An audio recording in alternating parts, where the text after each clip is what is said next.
একবার একজন দরবেশ সাহেব রাস্তা দিয়ে যাচ্ছেন, প্রতিমধ্যে তিনি দেখতে পেলেন নদী থেকে এক কলসি পানি নিয়ে এক যুবতী সুন্দরী মেয়ে রাস্তা বেয়ে যেতেছে।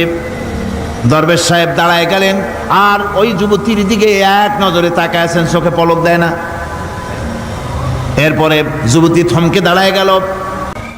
শেখ সাদী রহমতুল্লাহ আলাইহি ঘটনা লিখেছেন, বাংলা কবিতার অনুবাদ করেছেন। একদা সুখদায়ক প্রমোদা বদন, দর্শন করি মম ঝরিল নয়ন। হেসে কহে সে রূপসী সবিস্ময় মন, কহ দেখি মহাশয় কহ কি কারণ। বিষয় বিরাগী তুমি ভুবনে প্রচার, কি হেতু জন্মিল তব মানস বিকার। যুবতী মেয়েটি বলছে, ওগো দরবেশ সাহেব, হুজুর সাহেব, আমি একটা যুবতী মেয়ে লোক, রাস্তায় আমাকে একা পেয়ে আপনি আমার দিকে তাকায় আছেন আর কাঁদতেছেন। এই বৃদ্ধ বয়সে ভীমরতি হলে কেন? আমাকে দেখে কাঁদেন কেন আর এক নজরে কেন তাকায়ছেন? কারণটা কি? কি কুমতলব আছে? দরবেশ সাহেব বলছেন, হেসে কহিলাম বালে করহ শ্রবণ, নেত্র ঝরে তবু হেতু ভেব না এমন। হে রূপসী মেয়ে, তোমার জন্য আমি কান্দি, একথা একবারও চিন্তা করো না। যে শিল্পী রচিল এই সুধাংশু বদন, তাহার তরে ঝরে নেত্র নয়নে জীবন। তোমার প্রেম পাওয়ার জন্যে তোমাকে দেখে লোবাতুর এবং কামুক হয়ে তোমার দিকে তাকায় কান্দি, একবারও ভেব না। আল্লাহর কসম আমি কাঁদতেছি, তোমার এত সুন্দর স্বাস্থ্য আর চেহারা যে আল্লাহ রাব্বুল আলামিন বানায় দিলেন, না জানি সেই আল্লাহ কত সুন্দর। যার সৃষ্টি এত সুন্দর সেই আল্লাহ রাব্বুল আলামিন না জানি কত সুন্দর। আল্লাহ পাক সেই সুন্দর আল্লাহ রাব্বুল আলামিনকে দেখার তৌফিক যেন আমরা পাই। জোরে কোন আমিন, আরো জোরে বলেন আমিন। আল্লাহ পাক বলছেন, আমি সুন্দর করে সব তৈরি করে দিয়েছি। বুঝবে তারা যারা চিন্তাশীল, যারা গবেষণা করে। ইন্না ফি খালকিস সামাওয়াতি ওয়াল আরদি ওয়া ইখতিলাফিল লাইলি ওয়ান নাহার লাআয়াতিন লিউলিল আলবাব। নিশ্চয়ই যারা নাকি জ্ঞানবান, তারা রাত এবং দিনের পরিবর্তন, আকাশ এবং জমিনের সৃষ্টি ইত্যাদির ব্যাপারে, এই সৃষ্টি নৈপুণ্যতার ব্যাপারে তারা চিন্তা করে, গবেষণা করে। রাত এবং দিনের পার্থক্য মানুষের জীবনকে জীবন পদ্ধতিকে দুই ভাগে বিভক্ত করেছে, রাত এবং দিন। দেখেন আল্লাহর রহমত এবং কুদরত সব জায়গায়। রাত এবং দিন মানুষের জীবন চলার পথকে, জীবন পদ্ধতিকে কয় ভাগে ভাগ করেছে? দুই ভাগ। আল্লাহ পাক বলেন, ওয়াজআলনাল লাইলা লিবাসান ওয়াজআলনান নাহারা মাআশা।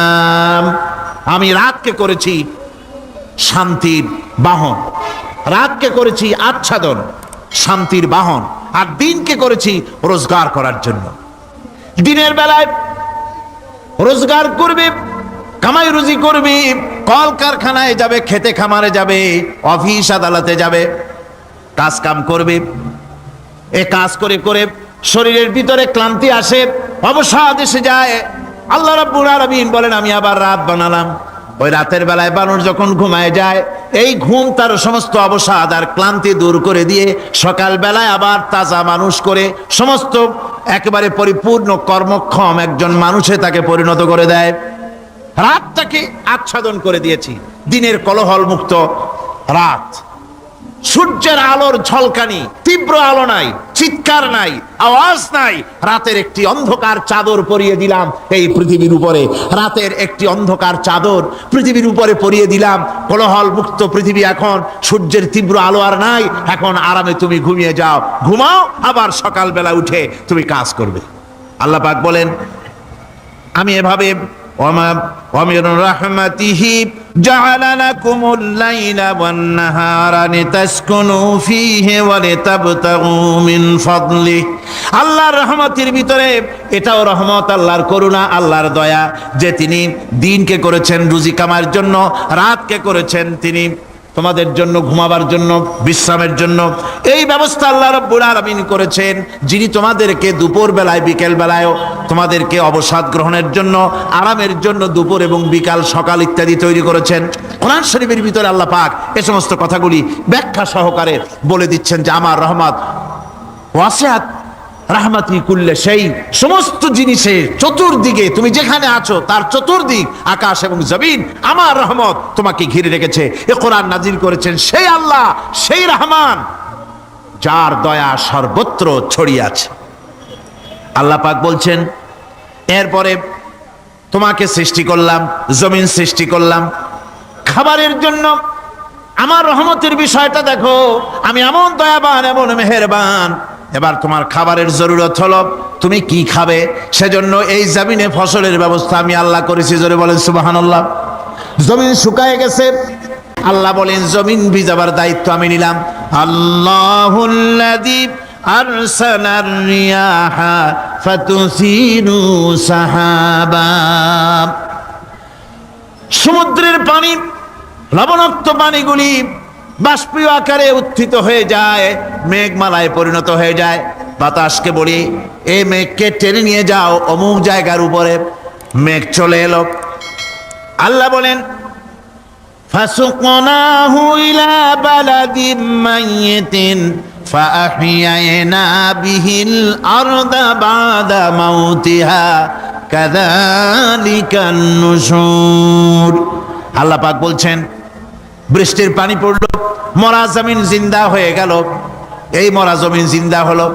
এরপরে তুমি বীজ বপন করলে, ধান বপন করলে, গম বপন করলে, মাটির খাসলাত হলো সব পচায় দেওয়া। মাটির খাসলাত কি কথা বুঝেন না? মাটির ধর্মটা কি? পচায় দেওয়া। যা রাখেন পচে যাবে, লোহা রাখেন জং ধরে যাবে, পাথর রাখেন আস্তে আস্তে এ ধরনের যেসব জিনিস রাখেন আস্তে আস্তে করে ধ্বংস হয়ে যাবে, পচে যাবে। ওই মাটির ভিতরে ধান এবং গম আপনার ফসল, আপনার খাদ্য, আপনার রিজেককে আমানত করে দিলেন। আল্লাহ পাক ওটাকে হেফাজত করলেন। এরপরে ওর ভিতর থেকে পাতা অঙ্কুরিত হয়ে বেরিয়ে এলো। এখন কেউ যদি বলে আল্লাহ যদি পানি না দেন, আল্লাহ যদি বৃষ্টিটা না দেন, তাহলে আমার অসুবিধাটা কি? আল্লাহ বলেন দেখো বৃষ্টিটা তো আমি দিলাম। বৃষ্টিটা কে দিলেন? আল্লাহ পাক বলেন আফারাআইতুমুল মাআল্লাযী তাশরাবুন আনতুম আনজালতুমুহু মিনাল মুজনি আম নাহনুল মুনজিলুন। তোমরা যে পানি পান করো, আকাশ থেকে এই পানিটা কে বর্ষণ করে? তুমি করো না আমি করি? কে করে জোরে কোন? আল্লাহ পাক বলছেন আমি পানি বর্ষণ করি। সেই পানিটা এই যে বঙ্গোপসাগরের পানি, আপনাদের কর্ণফুলীর পানি মিষ্টি না নোনা? কি পানি জোরে কোন? এই নোনা পানি আকাশে উঠলো। আল্লাহ পাক বলেন ইচ্ছে যদি করতাম লাউ নাশাউ জাআলনাহু জাজান ফালাউলা তাশকুরুন।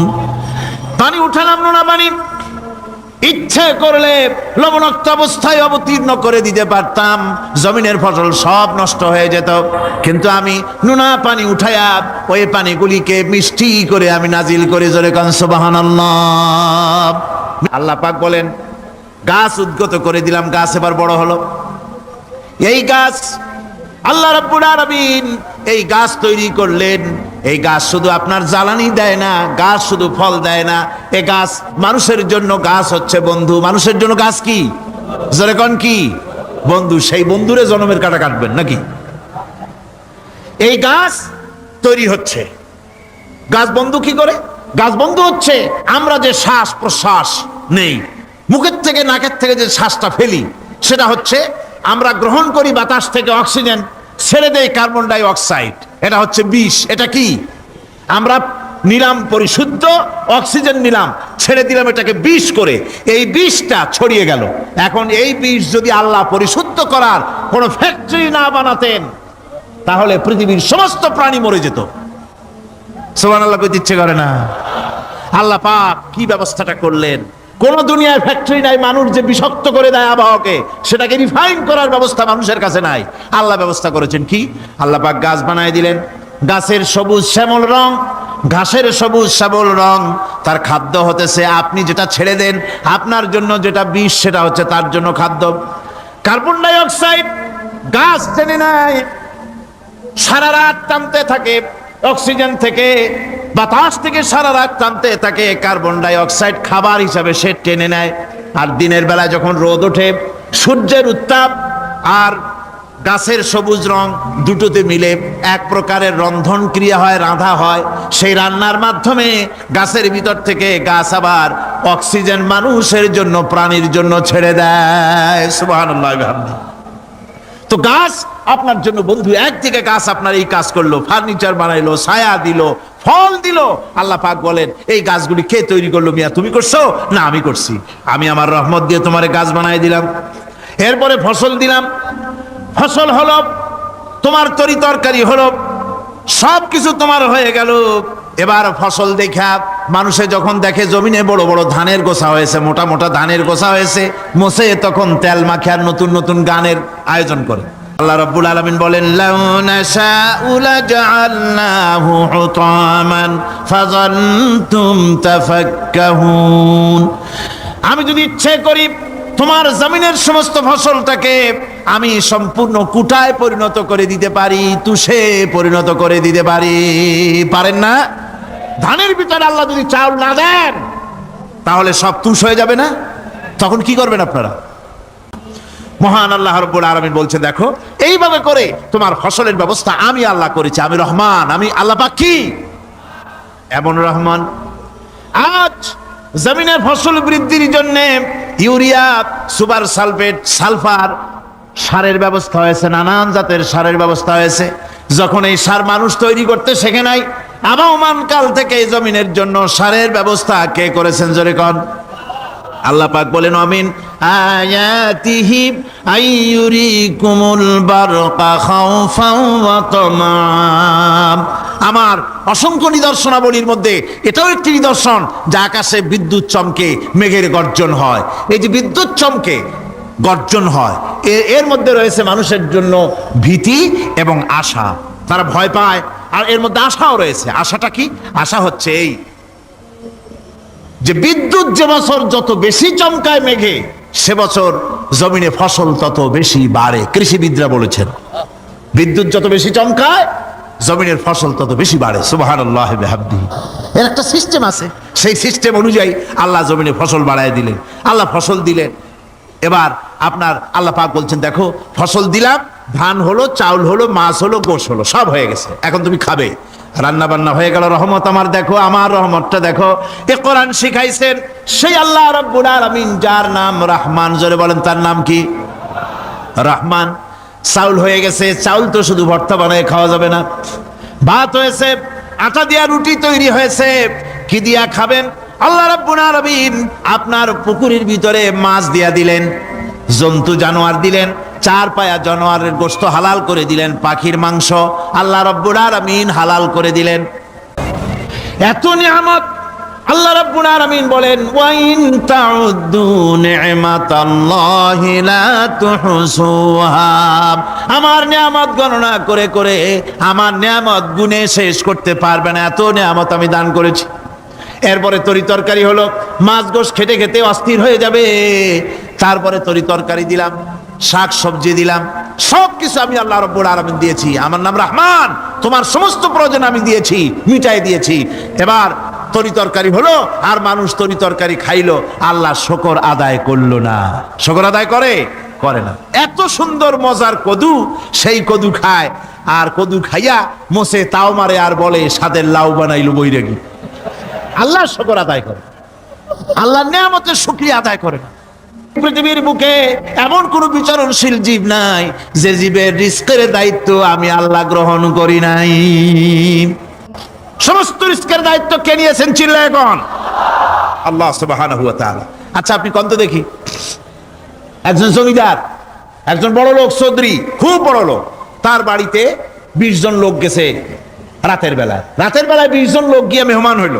মেহমান হইয়া তারা বলতেছে, সাহেব আমরা তো মেহমান, আমি এক একজন এক এক রকমের খাবার চাইলো। একজনে বললো আমি হরিণ খাবো, আর একজনে কয় আমি মুরগি খাবো, আর একজনে বললো আমি খরগোশ খাবো, আর একজনে বললো আমি হাতি খাবো, আর একজনে বললো আমি ছাগল খাবো। 20 জন মানুষে 20 রকমের খাবার চাইলো। একজনে কয় বোয়াল মাছ খাবো, আর একজনে কয় রুই মাছ খাবো। 20 জনে 20 রকমের খাবার দাবি করলো।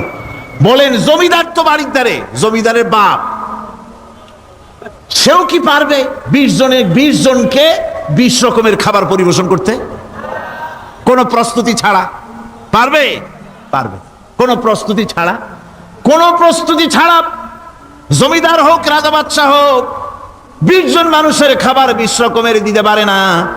আর আল্লাহ এমন রহমান, এই পৃথিবীর লক্ষ কোটি কোটি জাতির প্রাণীকে কোটি কোটি রকমের খাবার আল্লাহ রব্বুল আলামিন পরিবেশন করতেছেন। সাপের খাবার একরকম, ব্যাঙের খাবার আর এক রকম। ব্যাঙে যা খায় সাপে তা খায় না, সাপে যা খায় ব্যাঙে তা খায় না। হাতির খাবার, গন্ডারের খাবার, ভল্লুকের খাবার, বাঘের খাবার, সিংহের খাবার, মানুষের খাবার, ছাগলের খাবার, মুরগির খাবার, মশার খাবার, সারবোকার খাবার, সমস্ত খাবার ভিন্ন ভিন্ন। আবার সমস্ত খাবারের মজা আল্লাহ রাব্বুল আলামিন আলাদা আলাদা করে দিয়েছেন। এমন রহমান, আপনার পেট ভরবেন শুধু স্বাস্থ্য বাড়াবার জন্য, পেট ভরে খাওয়া দরকারটা ছিল। আল্লাহ পাক দেখলেন যে না, শুধু পেট ভরলে তো এরকম খাইতে চাইবে না, তাই আল্লাহ রাব্বুল আলামিন জিহ্বা দিয়ে দিলেন যাতে করে মজা লাগে আর খায়।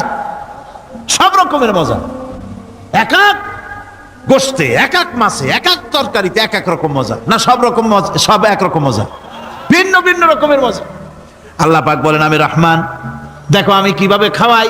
ওয়া কাইয়্যিম মিন দাব্বাতিন লা তাহমিলু রিজকুহা আল্লাহু ইয়ারযুকুহা ওয়া ইয়্যাকুম। এই পৃথিবীতে এমন অনেক বিচরণশীল জীব আছে, যে জীবীরা, যে প্রাণীরা নিজের জন্য কোনো সঞ্চয় করে না, সঞ্চয় করে শুধুমাত্র পৃথিবীর মানুষ। আর পিঁপড়ায় কিছু সঞ্চয় করে। অন্যান্য বহু প্রাণী আছে যাদের কোনো সঞ্চয় নাই।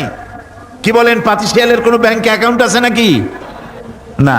শীতের মৌসুমে পাতিশিয়াল আইসা ব্যাংকের ম্যানেজারকে বলে না যে কয়েক মুরগি আনছি, আমার নামে একটা অ্যাকাউন্ট ওপেন করেন, বৃষ্টির সময় আমি যেন ওগুলো উঠাইয়া পাইকারি দরে খাইতে পারি। ওর কোনো খাবার নাই, সঞ্চয় নাই। এ ধরনের পাখির সঞ্চয় নাই, পশুর সঞ্চয় নাই। মহান আল্লাহ রাব্বুল আলামিন তিনি বলছেন, সকাল বেলায় পাখি তার বাসা দিয়া ক্ষুধার্ত পেট নিয়ে পাখিগুলি উড়ে চলে যায়। সাপ তার গর্ত থেকে বের হয় খালি পেটে, পাতি শৃগল খালি পেট নিয়ে গর্ত থেকে বেরিয়ে যায়। তিমির মতো অত বড় প্রকাণ্ড প্রাণী, হাতির মতো প্রকাণ্ড প্রাণী, গরিলা, শিম্পাঞ্জি, ওরাংওটাং, পিঁপড়া থেকে শুরু করে নিয়ে প্রকাণ্ড তিমি পর্যন্ত সমস্ত প্রাণীগুলি সকালবেলায় খালি পেটে বেরিয়ে যায়।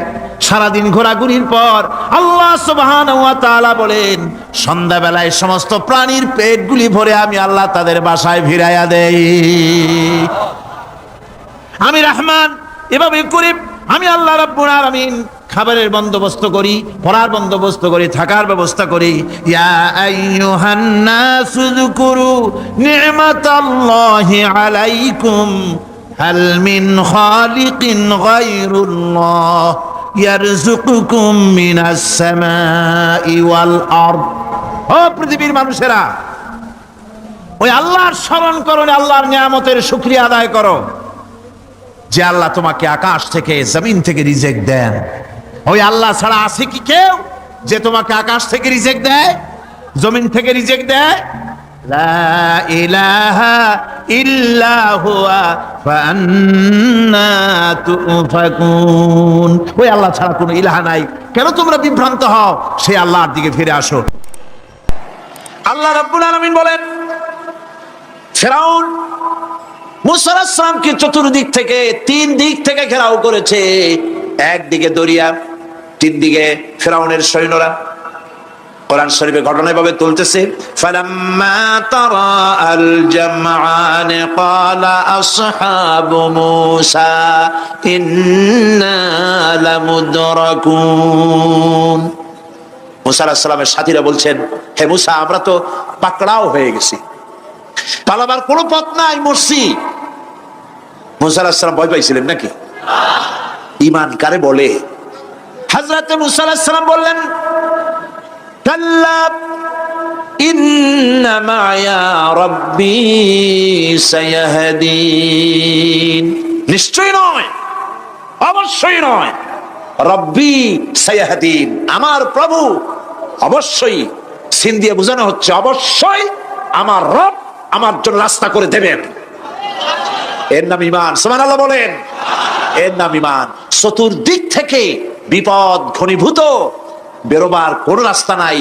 ওর মধ্য দিয়ে ওমাইয়াত্তাকিল্লাহা ইয়াজআল লাহু মাখরাজা, কোন রাস্তা নাই, চতুর্দিকে অন্ধকার।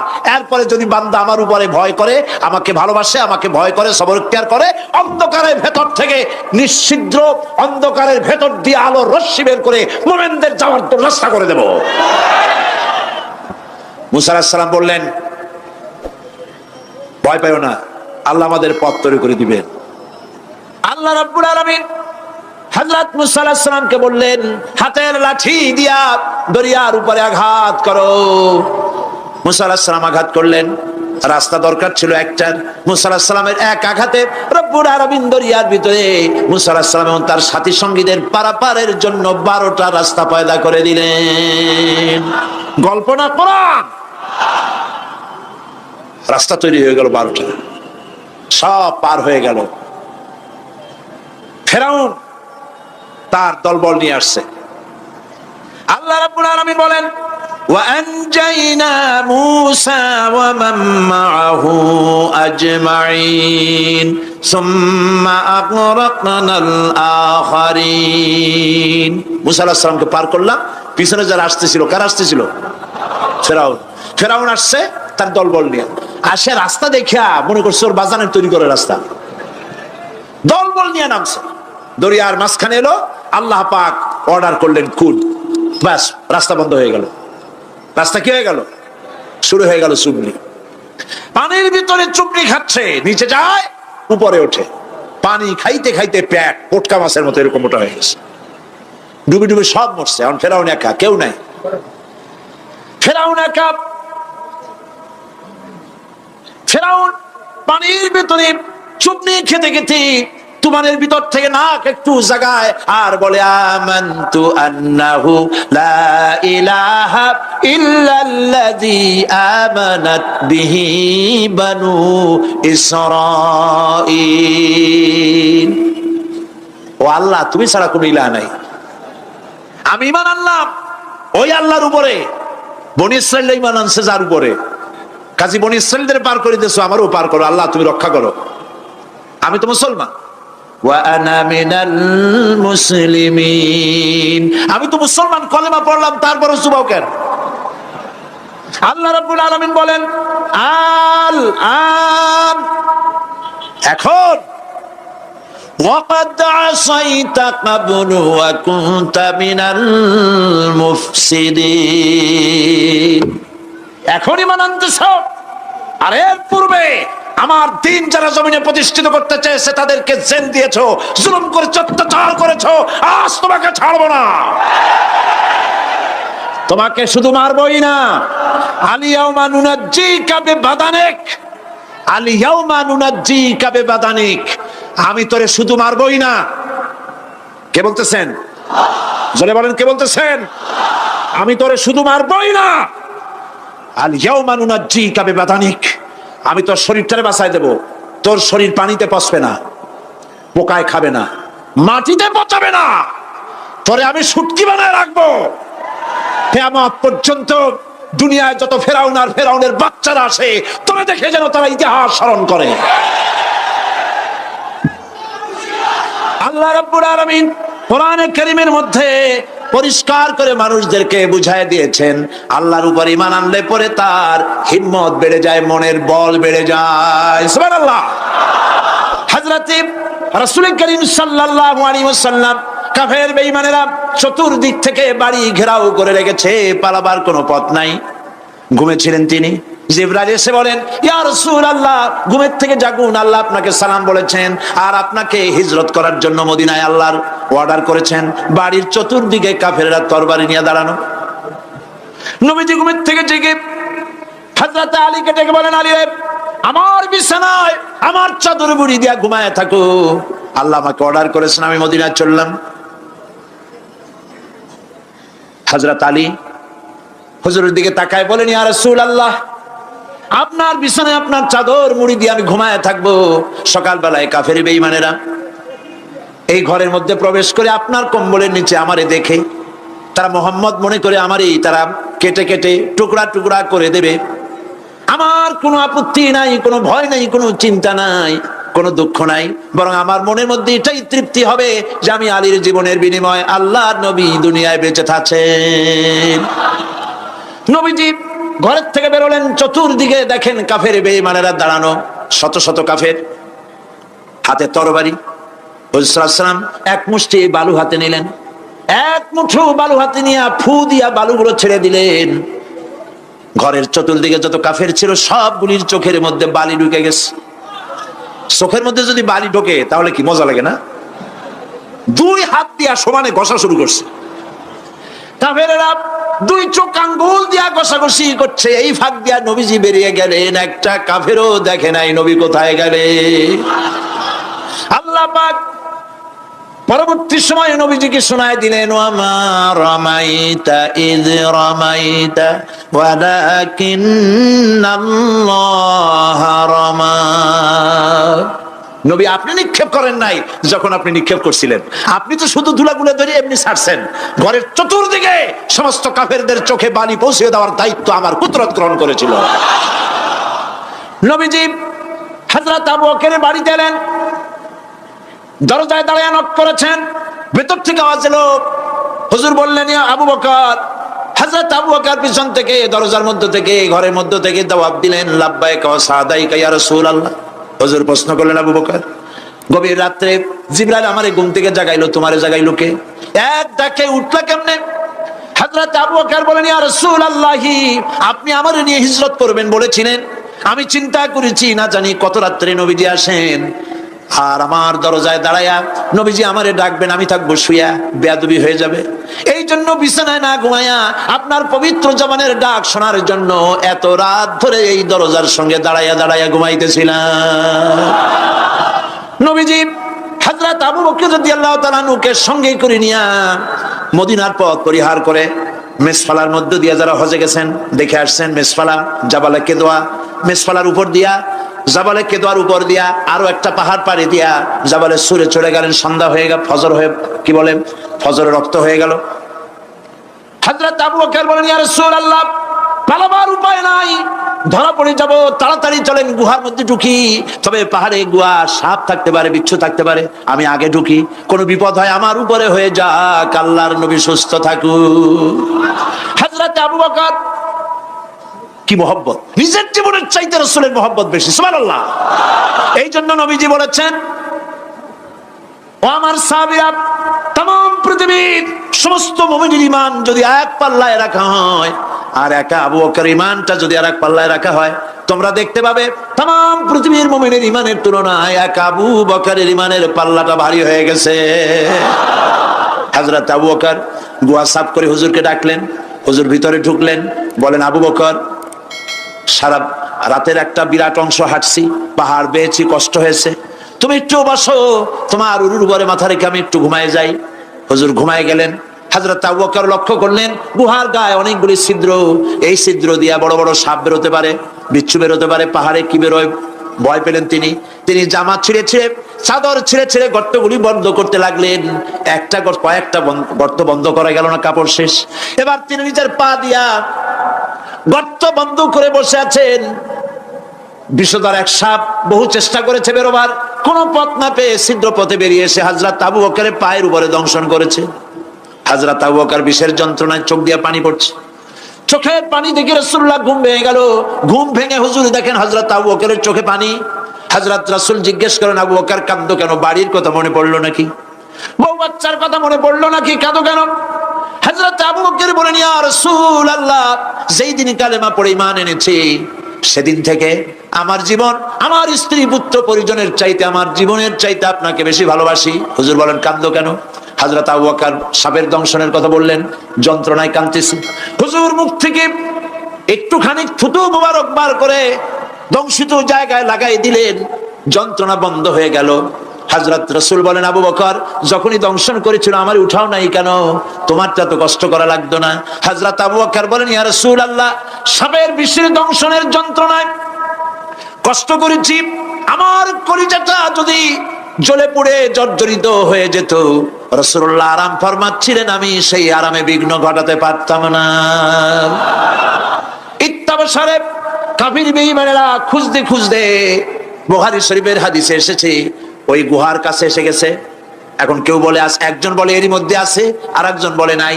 একজন বলে যদি থাকতো তাহলে উপরে মাকড়াসার চাল কেমনে, কবুতরের ডিম পাড়িয়া সেখানে বসে আছে কেমনে, একজন বলে আছে আর একজন বলে নাই। হযরত আবু বকর বলেন, হুজুর ভয় পেয়ে গেছি, আমরা তো ধরা পড়ে যাব। হযরত আবু বকর রীতিমতো ভয়তে কেঁদে ফেলে দিলেন। আল্লাহর নবী হযরত আবু বকরকে এই বিরাট বিপদের মধ্যে, এমন গুহা, বসলে পরে মাথা দেখা যায়, শুয়ে হাঁটু উঁচু করলে হাঁটু দেখা যায়, স্বল্প পরিসর, অগভীর ছোট্ট গুহা, আমরা ধরা পড়ে গেছি, উপায় নাই। আল্লাহর নবী হযরত আবু বকরকে কি বলি সান্ত্বনা দিয়েছিলেন, কোরআন শরীফে আল্লাহ পাক তা উঠায় দিয়েছেন। ইযহুমা ফিল গার ইয ইয়াকুলু লিসাহিবিহি লা তাহজান ইন্নাল্লাহা মা'ানা। ও আমার সাথী, ভয় পেও না, আমরা মাইনরিটি নই, আমরাই মেজরিটি, কারণ আল্লাহ রাব্বুল আলামিন আমাদের সাথে আছেন। রব্বানা তাকাব্বাল মিন্না ইন্নাকা আনতাস সামিউল আলিম ওয়া তুব আলাইনা ইন্নাকা আনতাত তাওয়াবুর রহিম। সুবহানা রাব্বিকা রাব্বিল ইজ্জাতি আম্মা ইয়াসিফুন ওয়া সালামুন আলাল মুরসালিন ওয়ালহামদুলিল্লাহি রাব্বিল আলামিন। ওয়াজআল আখিরা কালিমাতিনা ইনদাল মাউত লা ইলাহা ইল্লাল্লাহু মুহাম্মাদুর রাসূলুল্লাহ।